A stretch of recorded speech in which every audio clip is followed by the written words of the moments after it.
YouTube, what's up? It is Kenneth Darnell. Follow me on Instagram at Kenneth Darnell 3Ls. So, I want to just talk to you about what's been going on lately. Right now, I'm at the park on my lunch break. This is the park. I'm here kicking it with Athena in the back. It's a nice park. I usually come here on my lunch break and I do some push ups. I'll practice posing, some push ups, just some calisthenics work. But hopping into the topic of this video, I don't care how skillful you are.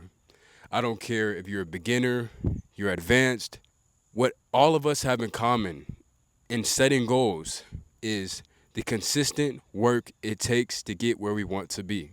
The most important thing you can do in a moment of time like this, where things may seem uncertain and things may just be going out of control and you can't dictate what happens next.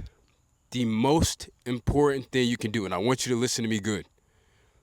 One, I need you to realize that hardships and seasons of uncertainty, they are like a cold. They're going to have to run their course, okay? The most important thing you can do is control yourself.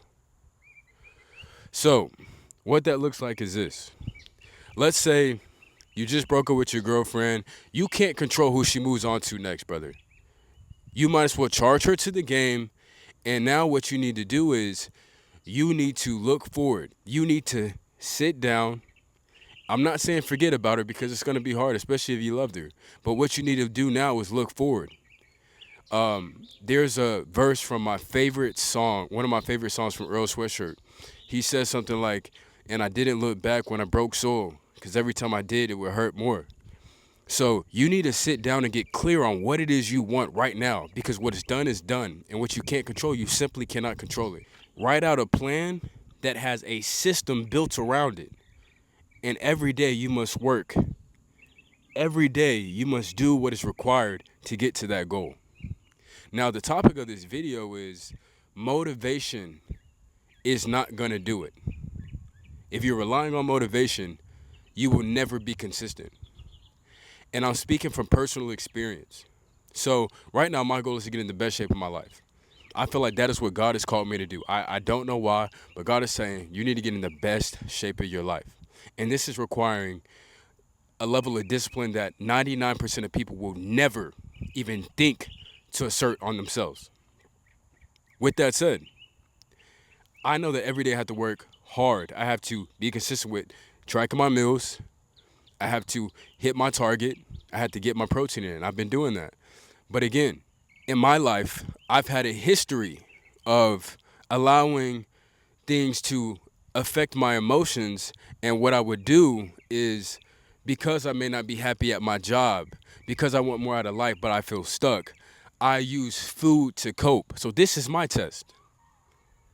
So it's so funny because yesterday I had a moment where I'm just like looking across the street. Across the street from, where I work, there's a lot of fast food restaurants. And one of my favorite fast food restaurants is directly across the street, Panda Express. So I'm just looking at the Panda Express on something. A customer came in, pissed me off. They're just being an idiot. And I'm just, my nerves is getting to me because I'm just like, man, I can't wait for the day. I can't wait for the day where God promotes me. Because again, remember, this is a season and a lot of things are out of your control. But that is why consistency is the key to your freedom. But motivation won't do it. And I'm getting to that. Stick with me. But I'm looking at the Panda Express sign and I'm thinking about how I can go in there and smell it, get the orange chicken, because I already smell it just stepping outside. I can smell the orange chicken from across the street. And I'm like, man, I could just go get some orange chicken right now and all my problems would go away. Or at least it would make today suck a lot less, right? And then I thought to myself, God is not going to promote me and take me where I want to be. My vision will not be fulfilled if I cannot be obedient. And just like this job I'm at, God is not going to promote someone who cannot follow through on instruction. Right now, God is giving me instruction to be consistent in my discipline with my diet and my training. So that's why I'm on this camera right now telling you, brother, whatever you're going through, you may be in a season of uncertainty. You may feel like you don't know what to do next. You may be falling for the shiny object syndrome, where you're trying to do everybody's purpose but your own. You're not listening. Not only are you not listening, but because you're not listening, you're being disobedient. You need to sit down and get clear on what it is you want. And once you get clear on what you want, you need to understand what actions must be taken on a daily basis to get where you want to be. Okay? And the thing about the motivation that I'm trying to get at is that motivation is not a bad thing. In fact, you're going to need the motivation. Arnold Schwarzenegger said that he would have pictures of his favorite athletes on his wall. He would stay just immersed in an environment. He would create the environment, and then he'd visualize often. That is a positive way to motivate yourself. But if you do what I used to do, which is I would let rock bottom be my driving motivational force. Meaning I would have to crash out. I'd have to go a week of binge eating and then get to the point where I say, I hate myself. I don't want to live anymore. I'm just a fuck up. I'm a failure. And then I'd snap out of it somehow. By the grace of God, I would snap out of it. And then I would get back on track. Or I'd find somebody to help me get back on track. Or I'd find a piece of information, or I'd read something that inspired me to say, hey, you know what? I can do this. I'm going to get back right. God has put me here for a reason. I know what my assignment is. I'm just having a hard time following through on it. But I would have to hit rock bottom. So the problem is most people, the reason why motivation alone won't work is because most people rely on a negative form of motivation. Most people have to hit rock bottom. And the thing about rock bottom is great for motivation, but rock bottom will break you if you're not built for it. If you're fragile, you will break at rock bottom, and there won't be enough motivation in the world to get you back on the path that God has set out in front of you. So take that and smoke on it. Okay? If you want to reach a goal, what you need to do is, again, get clear. I have to keep emphasizing getting clear on what you want. And once you get clear on what you want, I would pick out somebody who is in the field of what it is you're trying to get and is kind of the face of it, or has mastered it, or is like the poster child of whatever that goal is that you have accomplished. Print out pictures of them. Keep them at your desk at work. That way, whenever you're working, whether that's at a desk, whether you're driving, doing Uber Eats, whatever it is you're doing to hustle and get money to support the roof over your head and put food in your body and take care of your business, you keep that image in front of you to remind you that when things get tough, because something's going to happen that's going to piss you off, and then, it's going to cause a cycle to provoke you to do something that's out of alignment with where you're supposed to be and the man you're trying to become, so that you can have what you want to have, right? It's going to take you out of alignment with the identity of the person that you're trying to become.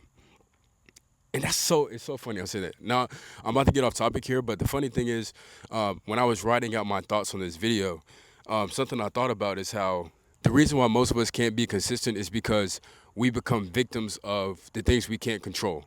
So, for instance, I may be applying to jobs, but I can't make anybody hire me, right? So because of that, I now allow the stress of not being able to find a new job cause me to do things, and I'm using my own goal for this example. Now I'm using the anger and frustration that comes with that, push me to do things to cope and soothe myself, like eating fast food or smoking weed, things like that are not going to get me closer to my goal.